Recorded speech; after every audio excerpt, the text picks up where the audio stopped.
Rangers fans, welcome to Liberty Blue, the essential New York Rangers podcast. I'm Andrew Chelney alongside Nick Zararis. And Nick, well, they beat Seattle. They looked atrocious against Vegas. They couldn't score against David Riddick and LA, and they needed Will Cooley to be the hero in Anaheim. What a strange team this is right now.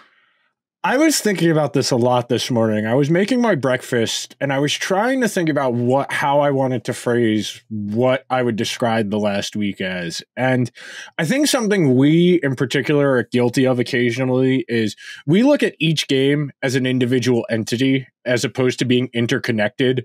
And I think a lot of that is rooted in how we view games as, you know, there's 82 of them as opposed to little interconnected components from each other where we can't quantify or materialize what like the value of momentum and confidence are, but we can tell the Rangers aren't a confident hockey team right now. I mean, it's like you said, it took Will Cooley saving their asses last night, scoring that goal and then drawing that penalty where they subsequently scored on the power play they got. But right now it feels like every single mistake they make is going to end up in the back of their net.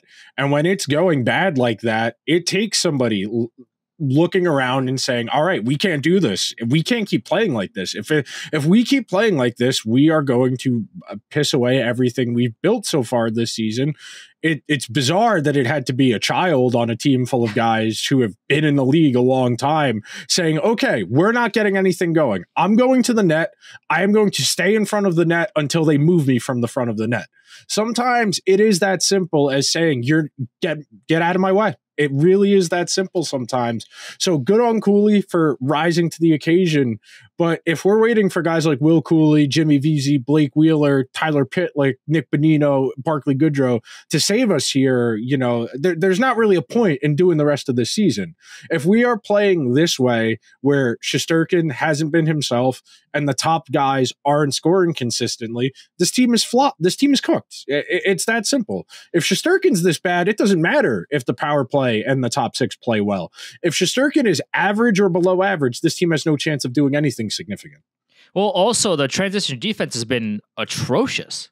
Like if you watch, especially the second Anaheim goal, and even the goal that was disallowed, that third goal that was offside, the Rangers had guys back, and then they had nobody back. Like it was such a it's been an ongoing issue the last few weeks now, where the Rangers have had guys back or, you know, have had numbers or what have you, and then the other team just comes in and just kind of waltzes in, and not only creates the first chance, gets the rebound, crashes the net, gets their third and fourth chance before somebody else gets back on defense. By that time, the puck is in the back of the net. It's very like this hasn't happened earlier on in the season.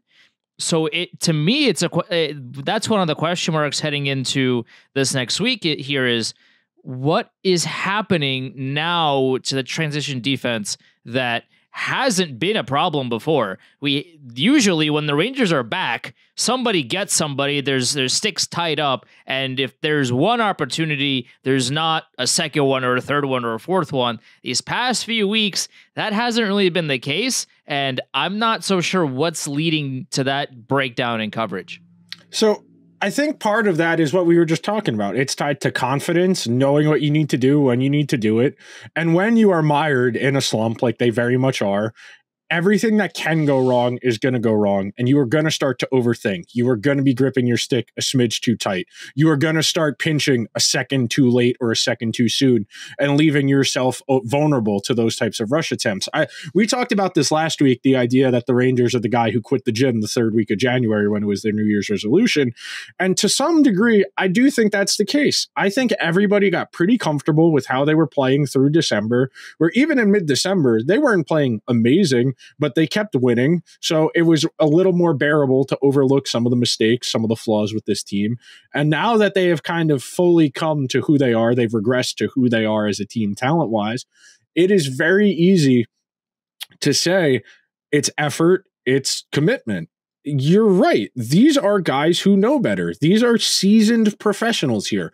Even Braden Schneider at this point, this is his third season in the league. He should be a little bit further along in his decision making and understanding when he needs to go and when he needs to stay. But same thing with Lindgren, same thing with Trouba. The only defenseman who's playing well right now is Adam Fox, and that's it.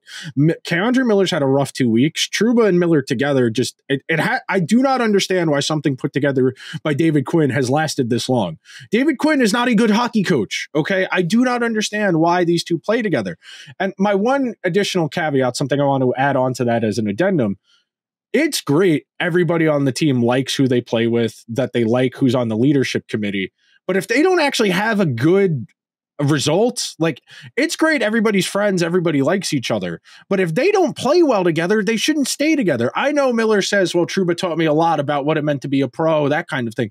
That's great. That doesn't actually translate to hockey, which has been the issue here, that those two played together, I want to say the third or fourth most of any defensive pair in all of hockey last year, and they still do not communicate effectively. We have been talking about this for 2 years now, where these are guys who know better and they don't do it. That's the undercurrent of the last month of Rangers hockey. A lot of these mistakes are guys who know better. It's Zibanejad overpassing, Kreider overpassing. It's Trouba Miller pinching too early or too late. It's the Lafreniere, Trocheck, Panarin line, which I resent. I don't want to critique because they're the only line keeping this team afloat, but they're atrocious defensively. We all know that, and we accept that as part of the offense. But at some point, one of these adults in this room has got to say, hey, man, we're losing because of details, and that's correctable stuff. And if you keep making the same mistakes over and over again, you are what you are at that point. Like we said last week, the Rangers aren't who they were last year, but all it takes is 2 bad weeks to go back to being who they were last year. It's really kind of head scratching to see that Miller Trouba they continue to play poorly. They have been playing poorly for it's not a recent thing. Yeah. Trouba Miller have been bad as a pair for years now. Like, they had a really good first couple of months of the season, but now they've gone back to who they have been in years past. So if you're a head coach in the NHL and you're willing to put offensive lines in a blender after a while, Laviolette did that a little bit against Anaheim. Like, things just weren't working, and he tried to mix things up, and it led to Will Cooley being the hero and essentially leading the team to a win. But like, if you're a head coach and you're so willing to do that to the offense, why are you so reluctant to at least try something different defensively? That's the one thing that David Quinn didn't do, Gerard Gallant didn't do, and now Laviolette isn't really doing a whole lot of it either. If 79 and 8 as a pair, I don't care how much they're playing together, I don't care how much they know each other, I don't care about, maybe Keandre Miller knows about how many moles are on Trouba's hand. Like, that doesn't matter to me.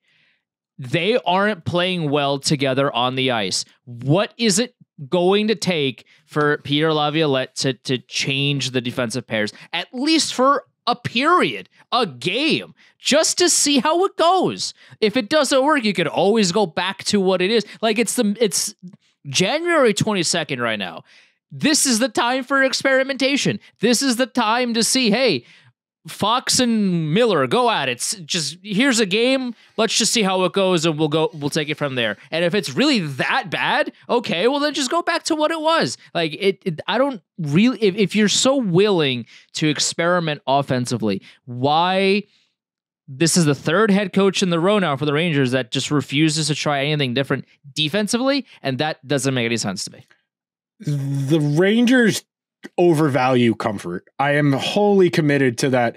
They don't break up Kreider, Zibanejad. They don't break up Trouba Miller because the guys on the team don't want them to, which, at the end of the day, it's the coach's job to coach. And some of that is managing personalities and what guys want. But if something is actively holding the team back, something is actively hindering the team's ability to succeed, I don't care that you're best friends. At the end of the day, our job is to win here. This is professional sports. While you were talking, I went and looked it up. Since the start of the new year, Trouba and Miller have been on the ice for 10 goals against at 5-on-5, 5 goals for at 5-on-5. They have been on the ice for a third of goal share. So they are actively getting caved in. And I know someone will say, well, what's the save? 88 .885 save percentage. Yes, we all know the Rangers goaltending is not in a good place right now. We all know that. We all understand that. We all agree that's part of why we should take some of these underlying results defensively with a grain of salt. It's hard to be effective defensively, but my counterpoint to that would be, you know, your goalie is struggling. You need to play better. I know the Rangers are doing an okay job at 5-on-5 the last month. When you go and look at the underlyings, they don't look bad. But my counterpoint to that is also, they got their shit pushed in more than once in the last month. When you are losing games 5-1, 6-2, the way they have this month, the underlyings are going to look okay, because once that other team gets up 4-2, they're not trying to score all that much. They're perfectly content with letting you cycle from the outside, shoot a bunch of pucks on net that aren't a particularly dangerous threat to go in.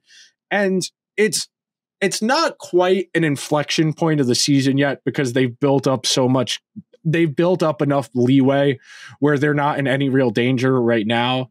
But the Flyers are one game behind them in the standings. They have 3 games until the All-Star break. My internal goal here is, don't go limping into the All-Star break. You have winnable games this week. You are playing San Jose on Tuesday, and you are playing Ottawa on Saturday. You lose to Vegas on Friday, fine, whatever. San Jose and Ottawa, those are 2 opportunities for a get-right game. And Ottawa beat them the last time. You mentioned that David Riddick kind of befuddled the Rangers on Saturday. The Kings had lost 9 out of 10 going into that game Saturday night.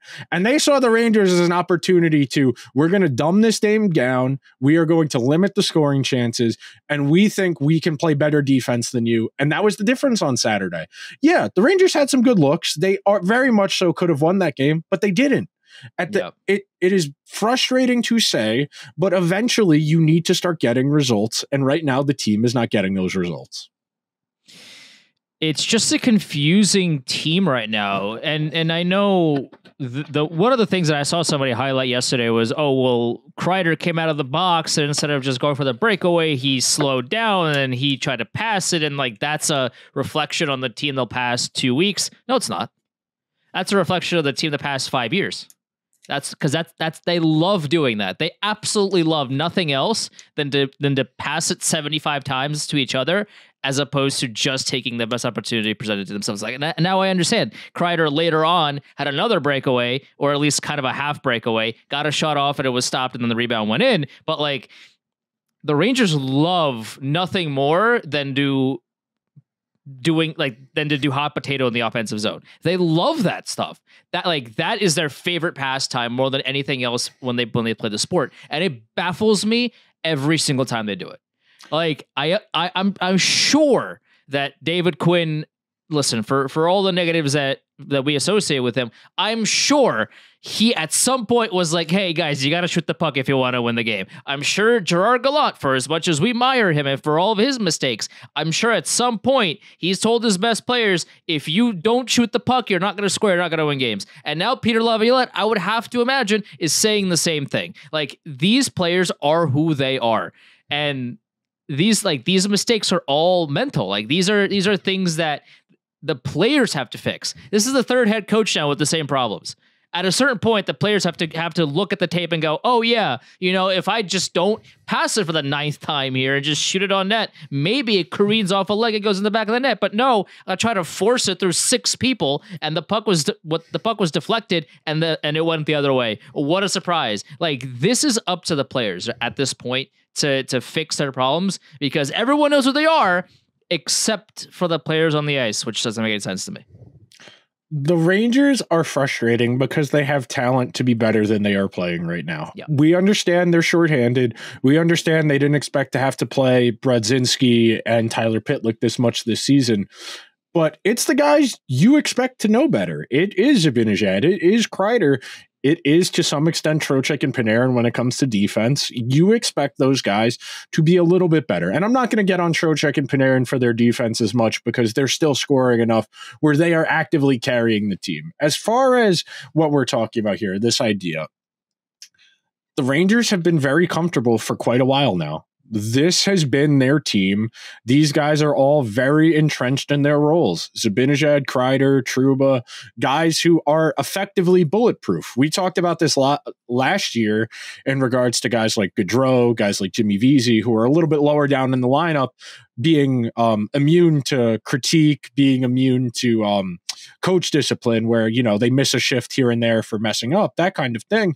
I do think there is something to that when you have an extremely established team, a lot of guys who aren't getting pushed internally because the organization knows these are their guys, that they get comfortable and that they are inclined to fall back on what they know best, which is what we've seen the last 2 weeks. The Rangers are making really bad decisions. They are falling into old habits because they are uncomfortable, because they are mired in a funk. They fall back onto what they know when they are in a funk. And that's what we've seen over the last 2 weeks.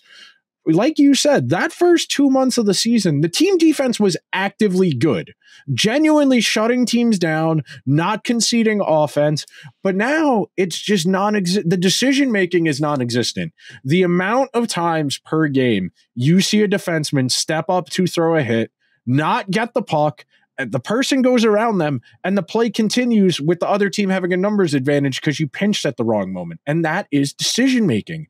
That is correctable, but it is not being corrected. And again, I'm sure at film sessions, the coaching staff is beside themselves, like, because it's the same problems. It's not as if you fix one problem and then just a new one magically appears. This has been an ongoing issue for the team for a long time now, and they fixed it for the first 2 months, and now we're back to status quo, back to what happened, you know, how they played before Laviolette. I'm sure the coaching staff is just as upset about it as we are. Like, this is something that is so, if you just forget about the analytics for a second, just watch the game. These are problems that are so obvious to even the most casual viewer that I'm sure, like, this has been highlighted, I'm sure, across multiple film sessions. And the fact that these problems that should be correctable and should be at least worked on are kind of staying the same is a problem. Like, these are issues that you would think these are pro players. They know if they make a mistake how to go about it the right way next time and all these things. And yet we're still seeing a lot of the same mistakes, a lot of the, hey, I'm going to pinch at the blue line and deliver a big hit, even though that creates a 2-on-1 the other way because I like to hit people, I guess. I don't know. Just like strange decisions that cause poor, timings the other way, cause goals against and cause chances against. They continue to happen despite, I'm sure, everybody understanding that they shouldn't do them. And at a certain point, like the Laviolette and Dan Muse and Michael Pekka and all those guys, they can only highlight mistakes so many times. Like, it's really up to everybody else to go out there and skate and not do them. Laviolette's not skating during the game. Like, as much as, I know he used to play, as much as I'm sure, he would love to play again. He's not the one playing during the game. He's not the one, making these mistakes. It's up to the players, and they have to fix it because it's egregious at this point. The fact that they just keep doing the same mistakes and nothing's getting changed. This is something we talked about a lot in the summer. This idea of whoever was coming in here was going to have an uphill battle because two different coaches have come to the same exact inflection points where when it's come time for the best players on the team to be responsible, to adjust how they're playing, to adapt to the game, they refuse to do it. And at a certain point, that becomes a irrevocable, something you can't fix. At a certain point, these are who they are. We talked about who are you going to get to come in here to get 4, including Trocheck now, guys over the age of 30 to fundamentally alter how they're playing. They have gotten great results better than I possibly ever conceived from Panarin and Trocheck playing together. Remember, coming into the year, you and I and pretty much everybody was in agreement that needed to be Heedle's spot because Heedle was going to be dynamic in a way that Trocheck just physically isn't capable of being. Trocheck has been a point per game player this year. I have no complaints about him and Panarin, even if the defense does leave you a little to be desired. Lafreniere is doing his job. He is not great defensively. He's skating better. He's more engaged. He's a better playmaker. If the kid could buy a goal, he'd have at least 5 to 6 more. He is one of the most unlucky finishers I've ever seen. At a certain point, maybe this is just who he is. But I need more from Kreider and Zibanejad at 5-on-5. And don't give me they play the other team's best competition. At some point, if you're the best player on your team, you have to be able to rise to the occasion and more than just tread water. I know a lot of guys will look at, when they play other great teams, he's out there against Austin Matthews. He's out there against Nathan McKinnon. Yeah, and he doesn't do a good job against those guys because those guys are on another tier of player than him. And that's not a knock on Zibanejad. I'll give you a perfect analogy. So we just watched the Bills lose to the Chiefs again. Josh Allen is genuinely great. Josh Allen is probably the second best quarterback in football.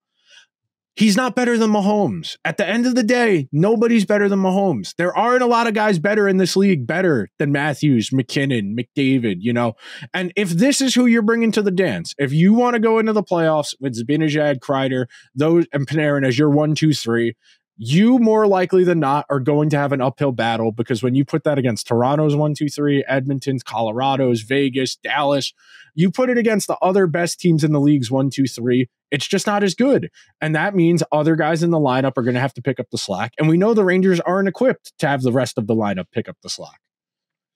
This has just been an ongoing battle with me and Kreider and Zibanejad. They had a good third period yesterday. Zibanejad with that nice long pass to Kreider, who got that goal on the rebound. But overall, your best guys need to be your best guys on almost a nightly basis. You can't have one line producing all of your offense. You just can't do it. And on top of you can't have just one line doing all of your offense. That's not your best line. Supposedly, Kreider, Zibanejad is your best line. So where are they? You can make the argument, okay, well, they need a better right winger, and Kaapo Kakko isn't it offensively. If you want to make that argument, I'm not here to necessarily agree with you on that because Kaapo Kakko has been really good as a complementary player to those guys, but they just disappear for long stretches of the game. They are passengers a lot of the time. And that's my biggest gripe with those two is they have the talent. We've seen it in the past where they will take over games offensively when they want to, when they feel like they need to, and they just don't do it. And I don't understand why they don't. They have the ability. It's not like, we're looking at Pitlick and be like, oh, why doesn't he take over the games? Because he can't. Chris Kreider and Mika Zibanejad can, but they choose not to for most of the game, for most of the season at 5-on-5. And that just makes me so infuriated because it's like, what, you have so much talent that you just don't use for the majority of the game. Why? So what I'll say in response to that, and it's definitely a sentiment I share as well, that you need more from those guys at 5-on-5. I think my big gripe with those two guys is, and you alluded to this, that there are games where based on how the other team's defense operates, they can be rendered wholly ineffective. If you take away that Rainbow Road pass, that cross seam pass, or you force them to forecheck instead of giving them rush opportunities, they entirely disappear. And that is a style issue. That is something we've highlighted as far as the playoffs, as why you're a little skeptical of this Rangers team in the postseason, because when there's less space and you don't get those rush opportunities as often, you're going to have to forecheck, you're going to have to cycle, and you're really going to have to work for your offense. And Zibanejad doesn't take the puck to the net. Kreider only takes the puck to the net on breakaways. If Kreider doesn't engage the puck into the zone, if he is not the one that carries the puck into the zone, unless he's winning a board battle, he's not really doing anything. He really struggles in the interplay elements of the game because he doesn't have great puck skills. He's really fast in a straight line. He's big as a fridge. He's strong as an ox, but he doesn't have an elite shot. Can we get that on a shirt, please? What? He's big as a fridge and strong as an ox. I mean, he's the meat market. We know this. Word to Adam Fox. We know Chris Kreider is the meat market, but you want a guy like that. And this has always been how I felt about Kreider. Even during the 50-goal season 2 years ago, a lot of that was deflections. And yes, they all count the same at the end of the day. But there is a reason it's taken till Kreider's, 32 years old to get the best hockey of his life out of him, because he plays a very specific style. And if you don't situate him to complement that, you are not going to get the best results you possibly can. The talent has been there. It's always been there. We've seen it since his first game in the NHL in that playoff series against Ottawa. The speed and the size have always been there. But his unwillingness to engage using his size has always held him back from getting to that next tier that we all know he's capable of being, and that's a lot of the frustration. I'm getting kind of sick and tired of Mika Zibanejad, and it's tough for me to say that because, again, we know the amount of skill that he has. We know, the speed and the puck, the puck skills that he has, especially, as I highlighted earlier, that long pass to Kreider off the boards, just a really smart play. I'm really sick of Mika Zibanejad because a lot of times he chooses not to do that. He chooses to be a passenger. Like, if you're supposed to be the best center on a team, if you're supposed to be the $8.5 million player that the Rangers think you are, I want to see more of that at 5-on-5. Like we talked about it during the offseason. We talked about it last year. We're talking about it now. It's like Mika Zibanejad can't just be a better version of Mike Hoffman. He can't. This is Andrew, you got to come up with a better comparison. But that's what he is. A lot of the times that's what he is. It's really frustrating. Relax. It's very frustrating how he can be such a dynamic player when the Rangers have an extra skater on the ice, but when there's 5 guys on each side, he is doing cardio sometimes. And it's just, it bothers me because he's such a good player that can do so much more, but he either chooses not to or can't, or I don't know, but we know he can do it. We've seen him do it. And yet he's not doing it for a while now. He has stretches where he'll score like 6 goals in 4 games or whatever, and then all of a sudden it's like, okay, well, the elite Zibanejad's back. This is who he is, and then he'll go another the next 3 weeks without doing much of anything at 5-on-5 again. It's just the Rangers need more out of him, and I don't know when that'll happen.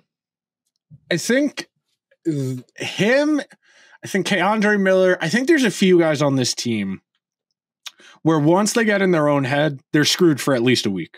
At least a week where they're just going to be wholly ineffective because of the way they operate. Zibanejad is an extremely confidence-based guy.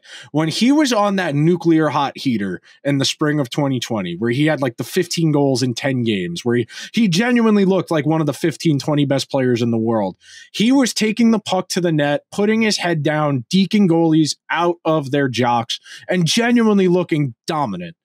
When he is feeling his game, is almost impossible to stop. Same thing with K'Andre Miller. When Miller is feeling his game, it's so effortless. He dispossesses guys of the puck. He can skate the puck anywhere. He can pass the puck anywhere. When he's struggling, he looks like he's never played professional. He's never played organized hockey, not even professional, where the mistakes are just mind-numbing and they are incredibly frustrating. And yes, we are saying all of this against as the backdrop of a team that is in first place in its division, that has been over 700 points percentage the entire season. We understand that. They are also 10-10-1 over their last 20 games and are showing real, genuine backslide traits here. This is not just a rough patch. There is a real possibility that this is a genuine backslide. I'm not going to compare it to the Sabres teams of 2 and 3 years ago that came out of the gate nuclear hot and then came back down to earth. But the Rangers are in a real fragile spot here, where if they don't start getting these guys in more comfortable positions, that's not to say this can't change, this can't improve. There's plenty of time left, but there are real genuine, not just like individual player concerns, but like philosophical organizational concerns if what's gone on the last few weeks continues, because this is the team. We talked about this all of last year. Once they gave Trocheck that extension, this is the team. There is no fundamentally altering anything about this group. Kreider, Zibanejad, Panarin, Trocheck. Those are their guys. You can put Fox and Shesterkin in there too. Those are your 5 guys who make up more than half of your salary cap. You cannot get rid of any of those guys. And we throw Trouba in there for money reasons, but you can't get rid of any of these guys. You have to find a way to get more out of these guys so your supporting cast doesn't have to be perfect, because we know the Rangers supporting cast isn't perfect. And the thing about it, too, is that it's not just a bad week. It hasn't just been a bad 2 weeks. You mentioned it. 10-10-1 over the past 21 games is not just a rough patch. Like, 21 games is a long time. And the issues have been there for the vast majority of this stretch. So it's not as if, we're amplifying these little things as the Rangers continue to win games. No. This is now a long period of time where the Rangers are playing 500 hockey, and they're making just a lot of silly mistakes that they haven't made earlier on in the season when they kept destroying everybody. This is a strange team right now that is unconfident.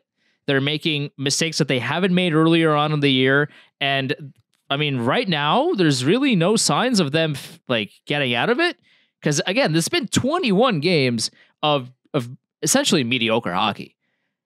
From playing at the top of their game, they're playing so well, and then these past 21 games hit where they just, one game they look okay, and then the next game, they get goalied, whatever, and then they come out of the gates, and then they get scored on early, and then it's like a lot of the same problems that we've seen under Gallant and under Quinn are still there. And you have to wonder, I'm sure Chris Drury sees it just like we do with a lot of these basic problems that just aren't being fixed. At a certain point, it's like the coach isn't going to be able to do anything. It's up to the players to figure it out. And I am interested to see what Chris Drury has up his sleeve, because he doesn't have a lot of cap space unless he makes some kind of really, some kind of 5D chess move with contracts and third parties involved and all these things. This is the team, and this is the team that's had the same issues for years now. Okay, well, a new coach is great, and he can implement the system, and the team can actually practice for once. But other than that, the fundamental problems that certain players have had under other coaches are still going to be there. So it's now up to the management, and it's now up to these individual players to fix their stuff, because this is like, there's no miracle. There's no miracle, move or massive big time trade that's going to just erase all of the issues the Rangers have. It's up to everybody individually to finally get in their heads, hey, this film session that I'm a part of, that, I let this guy go because I wanted to deliver a big hit and they scored on me, and maybe I shouldn't do that anymore. It's up to guys individually to recognize the mistakes that they're making and stop doing it, because it's been years now. And if they don't, well, then it's another season down the drain. They have to figure it out. Another topic I wanted to address today, something I genuinely think is interesting. I think people didn't take it seriously all those years, and the last couple of years when we said the Rangers have great goaltending, because the Rangers have mortal goaltending for the first time in quite a long time. And look what kind of state the team is in. I know a lot of people say, oh, we took Henrik Lundqvist for granted. We took Igor Shesterkin for granted. Yes, we did. We weren't just saying that. That wasn't just hyperbole to get interactions on Twitter. The Rangers genuinely have had one of the 5-10 best goalies ever, succeeded by a guy who put together one of the best goaltending seasons of the last 20 years. The Rangers right now are what every other organization has had to deal with at some point in time over the last 10 years. When you build your team around the idea that we're going to have elite goaltending, and then the elite goaltending doesn't manifest, no shit, the team is going to have a hard time. So I think, yes, we all are in agreement that the goaltending has been bad. Not just meh, it has been actively bad over the last few weeks. But I can test you this, Andrew. I have a lot more confidence in Igor Shesterkin turning back into what he's been the last 3 years than I do of Mika Zibanejad ever driving play at 5-on-5 again I like, if we're talking about what's plausible, what's likely, how do we turn this around? Yeah. It's getting Shesterkin into a rhythm and getting over whatever's holding him back. And right now, we know he's very hard on himself, and he knows he's not playing well, and he knows the team is struggling. So whether that's getting Quick in here 2 of the 3 games, we know that it's a back-to-back Friday, Saturday, so I imagine Quick will get one of those. But I hope Shesterkin doesn't look at a hockey puck the week of the All-Star break. I hope he goes wherever warm place he can't, because he's going to be there. Oh yeah, that's right. Fuck. He's gonna be at the All-Star game. That's not great, and part of why I understand why these guys don't want to go. Because Shesterkin genuinely, A, doesn't deserve to be an all-star, and B, he would be a lot better served by a weekend off than having to be in the skills contest and then play basically, I don't want to say I don't even know what I would describe the 3-on-3 played in the all-star game as, because that's like alumni pace where like people are just gliding, the passes aren't crisp, but in the back of my mind, they need to come up with a pseudo injury and not have him go, because he genuinely needs time to reset, because if he doesn't start playing better, it doesn't matter what anyone else does, because they have built this team around the idea that he's going to be one of the best goalies in the league, and he hasn't been that this year. Think of it this way. Shesterkin has won the Vezina for being the best goalie on the planet, right? Mika Zibanejad has never won any award for being the best anything in the NHL. So therefore, even though Shesterkin isn't playing well at this, you don't need a rocket scientist to tell you that. He'll tell you that himself. He hasn't been playing well. I have a lot more confidence in Igor figuring himself out and becoming the all-world goaltender that we've seen out of him than I will ever have in Zibanejad somehow figuring out, oh yeah, he's really good at this hockey thing and turning it up at 5-on-5. Because we've been yelling about it for years now. With Zibanejad. With Shesterkin, we've been talking about it for what, 2 weeks? Like, Zibanejad has been an ongoing issue for multiple seasons now. Shesterkin's having a rough month. Like, I don't think it's close. I have way more faith in Shesterkin figuring it out than I do Zibanejad all of a sudden remembering that he's really good at hockey and figuring out, oh yeah, I can do this at 5-on-5 too. I could just skate by these people, and I could just dig by these people because I'm Mika Zibanejad. I don't, at this point, because he hasn't done it for so long, I don't think he'll ever do it again. So I think I should caveat, and I should add on to that. This is not to say Mika Zibanejad is not good at hockey. Yeah. This is to say that if the Rangers want to get to where they say they want to get to, he needs to be better. It's that simple. The Rangers think they're a Stanley Cup contender. The general manager has operated the past 2 years like they are a Stanley Cup contender. They fired the coach last year because going out in the first round was unacceptable. That means we need more than what we've had, because what have the Rangers had? First round exit, conference final exit. Before that, they hadn't made the playoffs in 3 seasons. We're not counting the bubble playoffs because that was also a disaster. If you want to include that too, sure. They've been eliminated in 3 games, 7 games, and then got to a conference final. If they want to get that cup, if they want to get where they say they want to get to, that means we need to do stuff we haven't done before. That means we need more from the guys who are here. Help will come eventually, whether that's in the form of Filipino or somebody from outside the organization at the trade deadline. There will be reinforcements. But if they try and just tread water until the All-Star break or whenever Hedl comes back, they're going to do exactly what they did last year, where they're going to think, as soon as the help gets here, we can turn it on and we can figure it out. The progress needs to be made over the next month so that by the time Hedl or the trade deadline acquisition, whoever they may be, comes in, they are already going at a decent rate. And then it's a matter of just integrating that one player as opposed to trying to get the whole team going, because that's what happened last year. And repeating the same mistake would be infuriating. The worst case scenario is them being really mad at themselves for thinking that they could just flip the switch on last season. They got dumpstered by New Jersey, and then they get in here mad that, that shouldn't have happened to us. They play the first 2 months really well, and then they fall back to, we can just figure it out. I mean, look, we've played like this, earlier on in the season. There's nothing stopping us from doing it again in the playoffs. Oh, it's fine. Like, you can't think that way. You just thought that way last season. You waited around for Patrick Kane. You did all those cap shenanigans, and then you got dumpstered because you waited for a switch to be flipped that never got flipped. You can't be mad about how that ended and then do the exact same thing. There's no way. There's no shot that the Rangers are going to be allowed to do that again. And if that does happen again, I'd be very interested to see what management does, because if that happens again, I think there's going to be a lot of changes. Well, I can't even say that because a lot of these guys have full or limited no moves. What are you going to do? All right, so hypothetically, they go out in the first round again. What's the natural recourse? What? Okay, you trade Trouba. Terrific. You trade good. You get Gaudreau out of here. That's $11 million, and the cap goes up $10 million. So you got like 15 to 20 million to play with.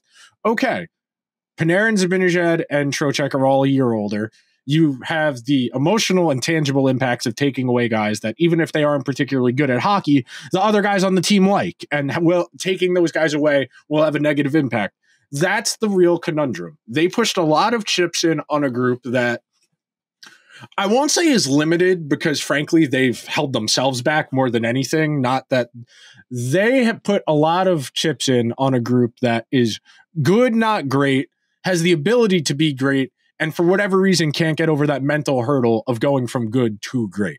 We saw stretches of great hockey 2 months ago from this group, genuinely effective all three phases of the game. Even if the goaltending wasn't going great, it was still 905, 910. It was league average. They haven't had league average goaltending in a month and a half. The 5-on-5 offense has entirely dried up. If they don't score on the power play, they basically don't win. I mean, I know that's not really rocket science, and power plays are up. So generally speaking, when we're talking about what a successful team looks like, you're going to have more opportunities to score. And when you're as talented as the Rangers are, you have the chance to score. But it feels like they need to get to this All-Star break, and they need a hard reset. They really need to come back from that All-Star break, not next week, the week after that, with a real refreshed sense of, okay, we've got 20-something games to go here. Help's coming, but we can't just wait for that help. It is on us to turn things around. We talked about this last season. We talked about it during the offseason. You cannot rely on the referees to win you hockey games. That's what the Rangers have done before, where, we could just survive at 5-on-5, wait for our power plays, and we'll just win the game. That means that you are relying on 85% of the game to be even at best, and you're relying on outside forces to help you win hockey games, as opposed to taking 85% of the game seriously and trying to win during that period of game time. Instead, you are waiting on the other team to make a mistake. That's 1. 2, for referees to catch it, because sometimes they do, sometimes they don't, as we all know. And 3, you got to convert those chances. So it's like the Rangers right now are like, okay, most of the game, as long as they don't score, it's fine. What happens? Nothing matters. We need to rely on these 3 things in order for us to win the game, as opposed to taking the rest of the game more seriously. They've done that last season. They're doing it again now, and it just doesn't. Fundamentally, that's just not how you play the correct way of hockey. Like, it's just not. You have to rely on yourself to win the game. You can't rely on others to make mistakes and to get the power plays and to cash in on them. You can't do that effectively, especially in the playoffs when referees hate calling penalties. You have to do something tangibly at 5-on-5 to win games in the playoffs. And they didn't work for them last season for the Rangers to hold on to their power play strat. And they've been doing the last few weeks here again. And, if you do the same thing over and over again and expect different results, Nick, you know how that goes. One last thing I wanted to talk about on today's episode. I think it's fascinating, the difference between the Devils and the Islanders and how they've handled their slow starts, because Lou is operating purely from a sense of survival, where like he wants to keep his job. Whereas because things in New Jersey are relatively stable, they've done a good job building that team. The general manager hasn't gone for the break in case of emergency, even though I would argue the Devils would have been a little more justified in doing so. because their roster is significantly better than the Islanders. And the Islanders are decent. They're better than their record. Their talent is better than their record. But the Devils refusing to address the elephant in the room, I don't want to say it's hilarious because, the Rangers did also employ Lindy Ruff for 3 seasons for God knows why. But at some point, it also ties back to the Rangers because the general managers who operate their bench as an extension of job protection, they're generally more aggressive than the ones who are entrenched, because the ones who are entrenched, they feel like they're bulletproof. And because of the season the Devils had and the connotations of that organization making the playoffs for the first time in a decade last year, it feels like they're more content to just ride it out, even though I would argue it would have benefited them a lot more than the Islanders making a coaching change. Yeah, I mean, and first of all, also the coaching change was interesting to say the least. Like the Islanders didn't go for Berube, they didn't go for Dean Evison, they didn't go for Gerard Gallant. They went for Patrick Waugh, a guy who last coached in the league a few years ago in Colorado. 2016. It's been a while. And he didn't go well over there. And he won Coach of the Year. He had one good run there. Yeah, but it didn't end well. That's for sure. Yeah. But also, I mean, to what I understand, he went to juniors, he coached there, and he did a really good job in junior. I don't know, but yes.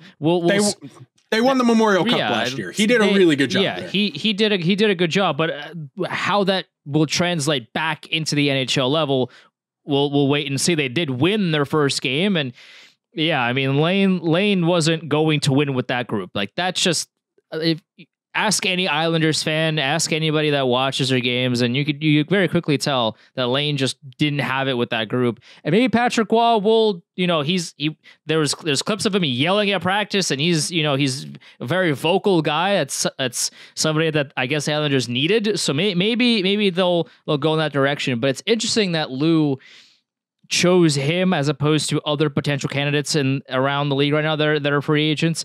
And for the Devils, yeah, I mean, we knew this when they hired him. Lindy Ruff he's not going to win you the Stanley Cup. He's just not.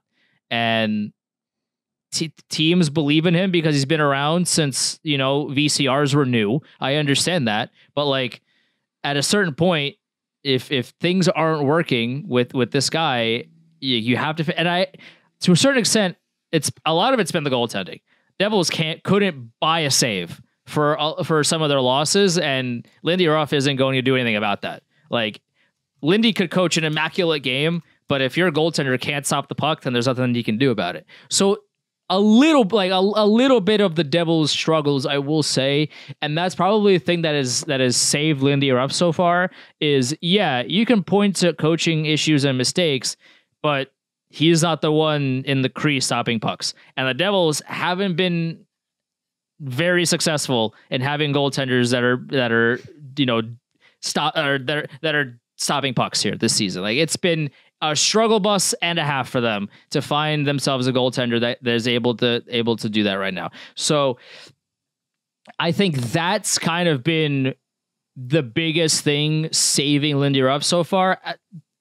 The playoff run last season aside, if they had the same kind of the record with an actual competent goaltender, then maybe I feel like they would have probably been more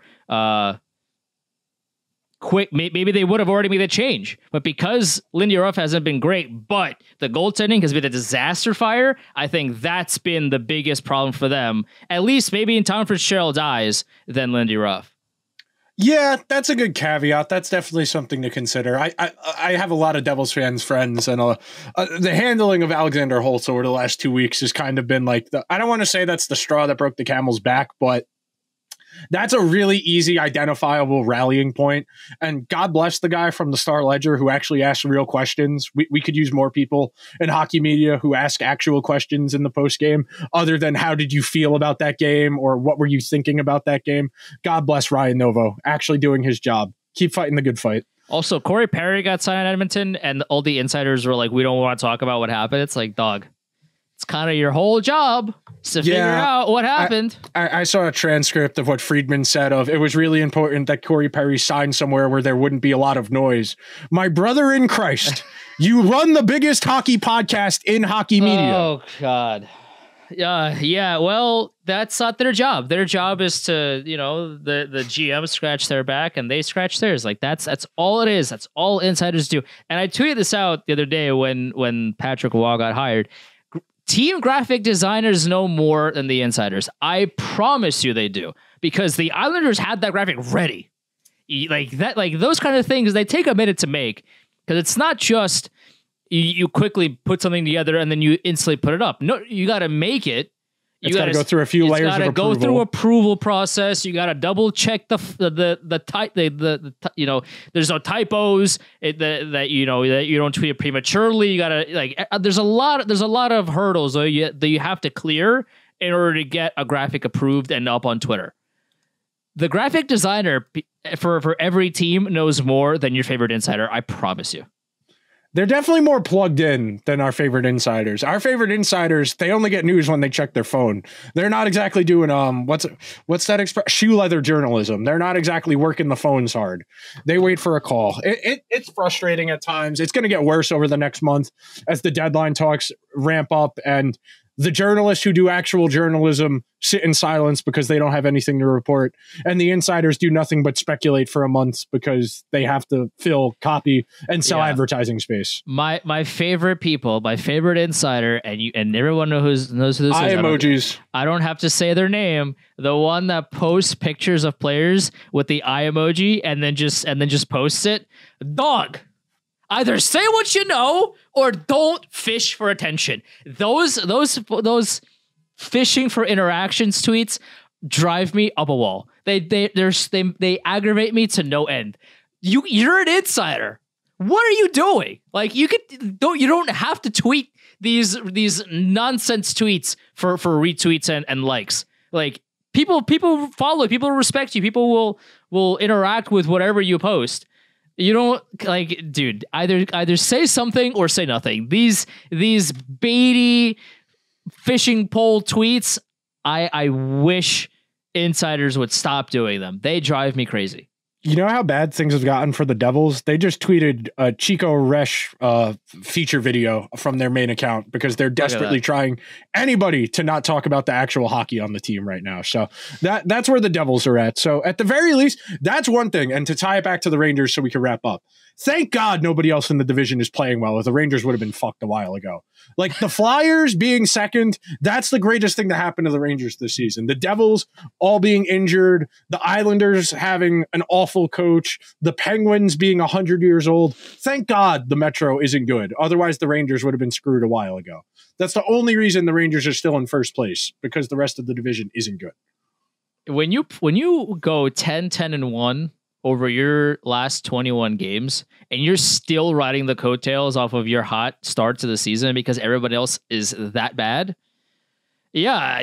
Like, thankfully, every other team is just as bad, because the Rangers are not doing themselves any favors over the past 21 games to cement themselves as a cup contender.